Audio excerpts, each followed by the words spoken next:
Hello my dear students, welcome to Clara classes. मैं हूं Vivek Kumar Sharma.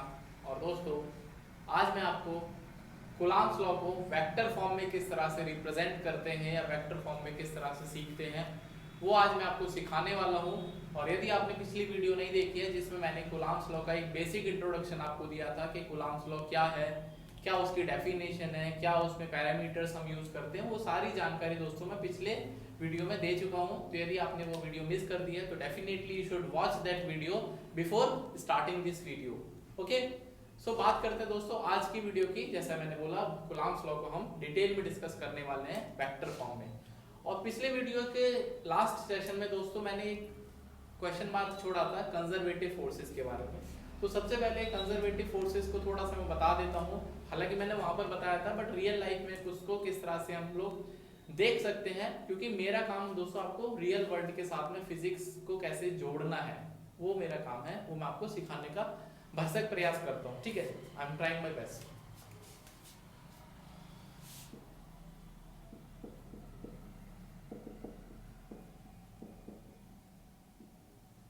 So as I told you in the previous section that conservative forces are those forces which follow the inverse square law. दोस्तों, जो forces 1/r² पे depend करती है वो सारी की सारी कंजर्वेटिव फोर्सेस होती हैं। चाहे तो हम कूलॉम लॉ की बात करें या कूलॉम फोर्स की बात करें, जहां पर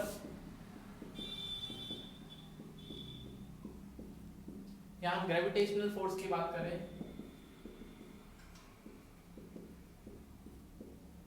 ठीक है, तो यहाँ पर दोस्तों मैंने देखा कि दोनों ही फोर्सेस में 1/r² आ रहा है। इसका मतलब ये कंजर्वेटिव फोर्सेस है। बट इसका मतलब क्या है? बिल्कुल आसान से, यदि मान लो दोस्तों आपको ए से लेके बी तक जाना है किसी ऑब्जेक्ट को लेके, तो ऑब्जेक्ट के ऊपर डेफिनेटली जब आप किसी भी ऑब्जेक्ट को लेके जाएंगे तो उस पर कुछ ना कुछ फोर्स एग्जिस्ट करेगी या फिर कुछ ना कुछ आप वर्क डन करेंगे। तो दोस्तों कंजर्वेटिव फोर्सेस में ये फायदा होता है या उसकी ये प्रॉपर्टी होती है कि जो वर्क डन होता है वो इनिशियल और फाइनल पोजीशन पर डिपेंड करता है, ना कि पाथ टेकन पे। आप कोई भी पाथ को चूज करिए, you are free to choose any path, but जो वर्क डन होगा वो सिर्फ आपकी इनिशियल और फाइनल पोजीशन पर ही डिपेंड करेगा।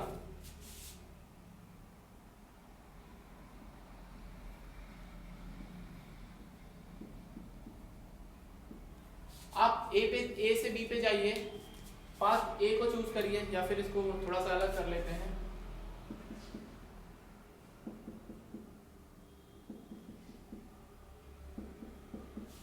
तो यदि आपको ए से बी तक जाना है, so work done in moving from A to B will be equivalent यदि आप किसी भी पाथ से जाते हैं। यही कंजर्वेटिव फोर्सेस की मजेदारी है या यही उनकी स्पेशलिटी है।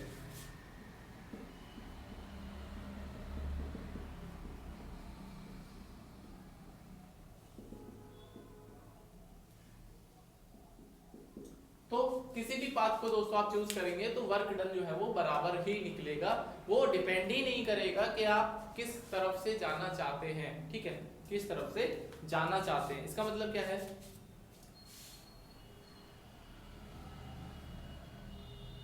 मैं दोस्तों यहां पर खड़ा हूं,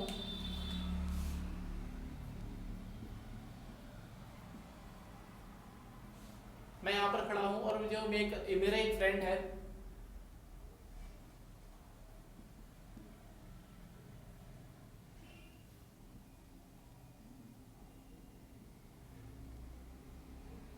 ये मोटू सा फ्रेंड है मेरा, वो भागने दौड़ने में थोड़ा सा कमजोर है। ठीक है, तो उसने मुझसे बोला कि यार वो मेरे पास आ, इस सर्कल को फॉलो करता हुआ। तो मेरे पास तरीके बहुत सारे हैं। ठीक है, या तो मैं इस तरफ से जा सकता हूँ, या तो मैं इस तरफ से जा सकता हूँ, या तो दोस्तों मैं इस तरफ से जा सकता हूँ। ठीक है, तो यदि मैं कंजर्वेटिव फील्ड या कंजर्वेटिव फोर्स या फिर कंजर्वेटिव वर्क के थ्रू जाऊंगा तो तीनों ही केसेस में मुझे वर्क डन इक्वल करना पड़ेगा। यही दोस्तों कंजर्वेटिव फोर्सेस की पहचान है या उनकी स्पेशलिटी है।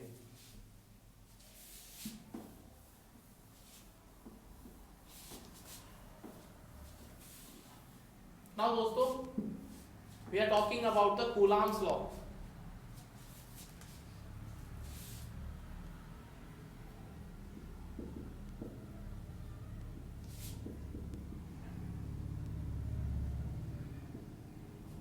and you you must be aware about the vectors which I think you have studied in class 11 mathematics or even in the physics also, ठीक है। तो जहां जहां पे मुझे जरूरत महसूस होगी मैं वहां पर कोशिश करूंगा वेक्टर्स को कवर करने की, ठीक है। मान लो दोस्तों एक चार्ज पार्टिकल है, मेरी जेब में रखा है, ठीक है, और मैंने उसको उठाकर यहाँ पर रख दिया, ठीक है। तो I have a charge particle Q1, ठीक है। अब Q1 के ऊपर दोस्तों कोई फोर्स नहीं है, बिकॉज अकेला बेचारा है, कोई फोर्सेस नहीं है, ना कोई लाइक है ना कोई अनलाइक है। मान लो एक कमरे में एक अकेला लड़का बैठा हुआ है, तो उसको दुनियादारी से मतलब नहीं, अपने फोन में लगेगा या कॉपी किताब, यदि पढ़ने वाला होगा तो कॉपी किताब में पढ़ेगा, ठीक है, दुनियादारी से कोई मतलब नहीं है। अब मान लो दूसरा कोई चार्ज है, वो मैंने यहाँ पर रख दिया, इसके पास मिला के रख दिया।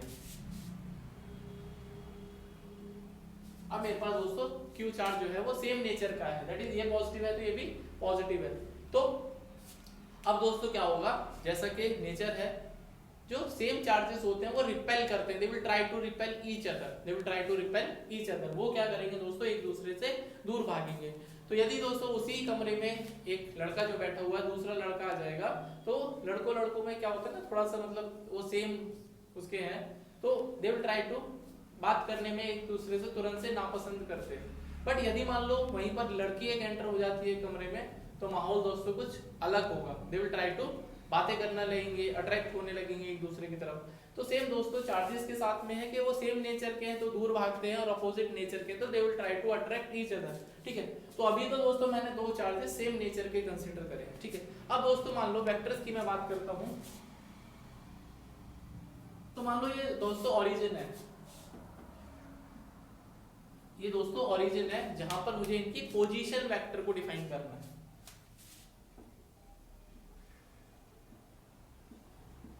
मान लो इसकी पोजीशन वेक्टर दोस्तों r1 है, इसकी पोजीशन है दोस्तों r2, ठीक है। अब यदि मैं इनके डिस्टेंस की या डिस्प्लेसमेंट की बात करूं कि मेरे पास दो वेक्टर्स हैं,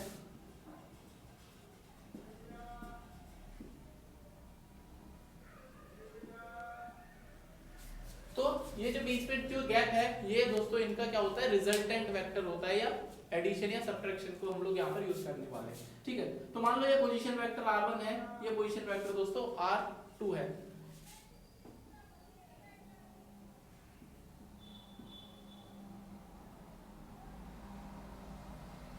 तो यदि दोस्तों मैं इस लाइन को ज्वाइन करता हूं जहां पे वो चार्जेस जो है वो एक तरह से कोलिनियर है, उस लाइन को मैंने ज्वाइन कर दिया, तो अब मैं 1 से लेके 2 की बात करता हूं, मतलब हम लोग बात करेंगे 1 से लेके 2 की।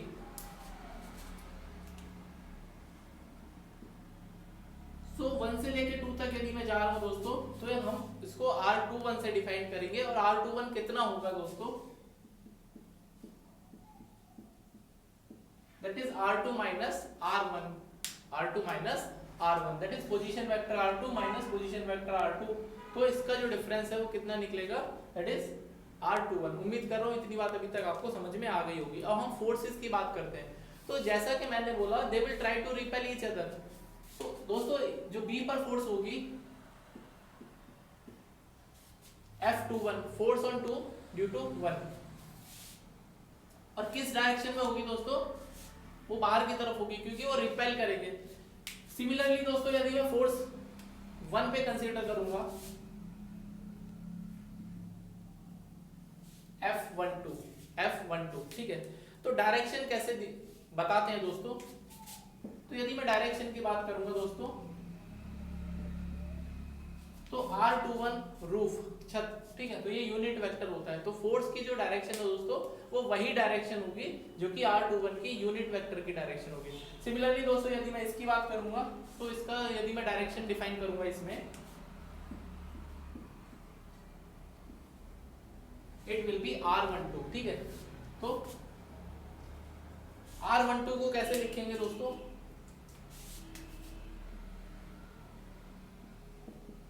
यदि मैं B से A की तरफ आता हूं तो ये R12 है,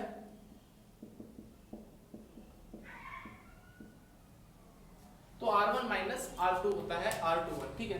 तो हम यहां से दोस्तों एक बात देख पाएंगे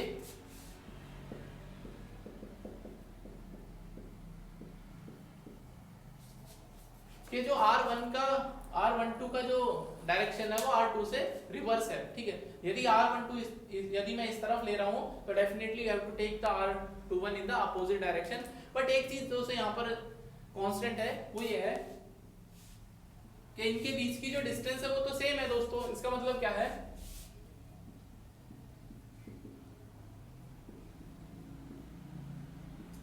कि मैग्नीट्यूड वाइज दोस्तों ये जो वेक्टर्स हैं वो सेम मैग्नीट्यूड के हैं। मतलब यदि इनके बीच की डिस्टेंस डेफिनेटली मान लो मैं 3 सेंटीमीटर लेता हूं तो दोनों ही केस में R12 और R21 3 सेंटीमीटर आएगा, but direction wise they will differ each other, ठीक है। उम्मीद कर रहा हूं इतनी बात अभी तक आपको समझ में आ गई होगी। और हमने एक वेक्टोरियल रिप्रेजेंटेशन कर लिया है चार्जेस का with respect to some origin, जिसको हमने पोजीशन वेक्टर्स के थ्रू डिफाइन कर रखा है। I hope this is clear, ठीक है। Now we are talking about the charges, sorry forces, ठीक है। अब हम फोर्स निकालना सीखते हैं। तो यदि दोस्तों मैं F21 की बात करता हूं, F21 क्या है?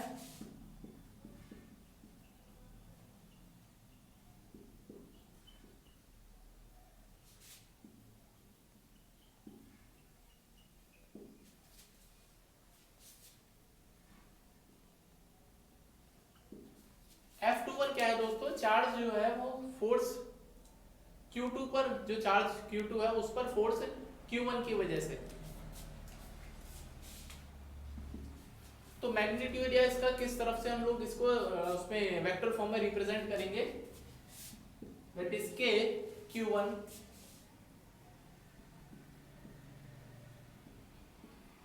देखो हम F21 की बात कर रहे हैं दोस्तों, तो हमें पोजीशन वेक्टर या जो डिस्प्लेसमेंट वेक्टर है वो R21 लेना पड़ेगा और इसकी direction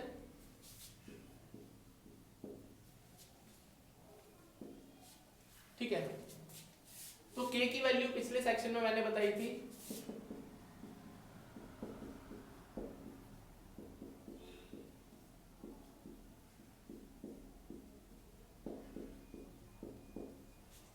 so this is the vector representation। यदि दोस्तों मैं फोर्स की बात करता हूं जो कि Q2 पर लग रहा है Q1 की वजह से, तो it will be 1/4 pi epsilon naught Q1 Q2 R21 position vector square into unit vector in the direction of unit vector R21। I hope this is clear. और जैसा कि मैंने आपको बता दिया जो R21 की वैल्यू है वो दोस्तों यहाँ पर R2 माइनस R1 है, ठीक है। सिमिलरली दोस्तों यदि मैं बात करता हूँ F12 की, अब मैं इसको थोड़ा सा या फिर यहां पर मैं लिखता हूं दोस्तों, आई थिंक यहां पर विजिबल रहेगा, मैं यहीं पर लिखने की कोशिश करता हूं।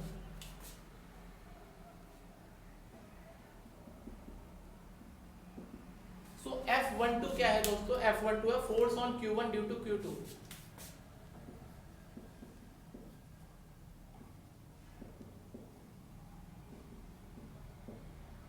Force on Q1 due to Q2। तो इसका मैग्नीट्यूड या इसका डायरेक्शन किस तरह से, या फिर इसको वेक्टर फॉर्म में किस तरह से रिप्रेजेंट करेंगे?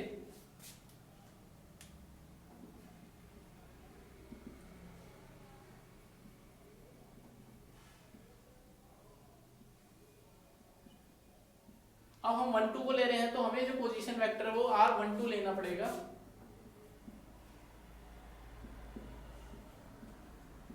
और इसकी डायरेक्शन जो है वो भी R12 का जो यूनिट वेक्टर है उसी डायरेक्शन में इसकी फोर्स रहेगी, ठीक है। तो दोस्तों एक बात यहाँ पर क्लियर से समझ में आ गई मुझे कि यदि मैं वेक्टर फॉर्म की बात करता हूं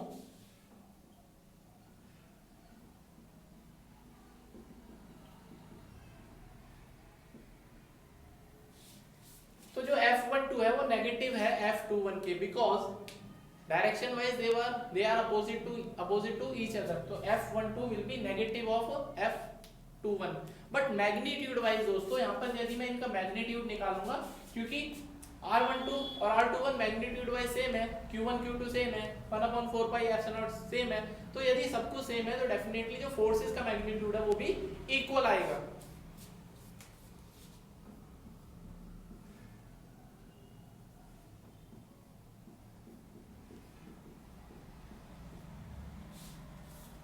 तो मैग्नीट्यूड दोस्तों फोर्सेस का इक्वल है। यदि हम कूलॉम लॉ की बात करते हैं, दो चार्जेस जो कि आपस में रखे हुए हैं किसी सेपरेट डिस्टेंस पर, तो मैग्नीट्यूड फोर्सेस का सेम रहेगा, बट डायरेक्शन दोस्तों उनकी अपोजिट रहेगी यदि वो क्या है, सेम नेचर के हैं। बट यदि मान लो दोस्तों वो अपोजिट नेचर के हैं, एक प्लस है एक माइनस है, तो वो क्या करेंगे, they will try to attract each other. और वहां भी दोस्तों क्या रहेगा कि यदि मैं डायरेक्शन की बात करूंगा तो forces in the same direction होंगी। ठीक है, उम्मीद कर रहा हूं दोस्तों ये आपने लिख लिया होगा, या फिर आप इसका स्क्रीनशॉट भी ले सकते हैं।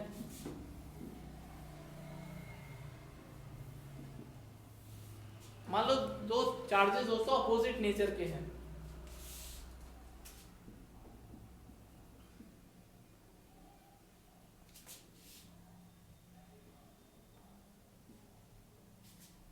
प्लस Q1 माइनस Q2, तो हम फोर्स की बात कर रहे थे यहां पर।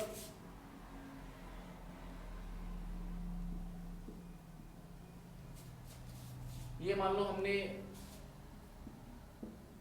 R21 वेक्टर बना लिया, तो मैंने बताया था they will try to attract each other, they will try to attract each other. अब अट्रैक्शन का मतलब क्या है कि जो Q1 और Q2 के बीच की जो दोस्तों फोर्स है वो क्या करेंगे, अब वो एक दूसरे को अट्रैक्ट करने की कोशिश करेंगे। अट्रैक्शन कैसे होता है दोस्तों, they will try to attract each other. पहले वो एक दूसरे से दूर भाग रहे थे, बट दोस्तों अब क्या है, वो एक दूसरे की तरफ आने की कोशिश करेंगे। ठीक है,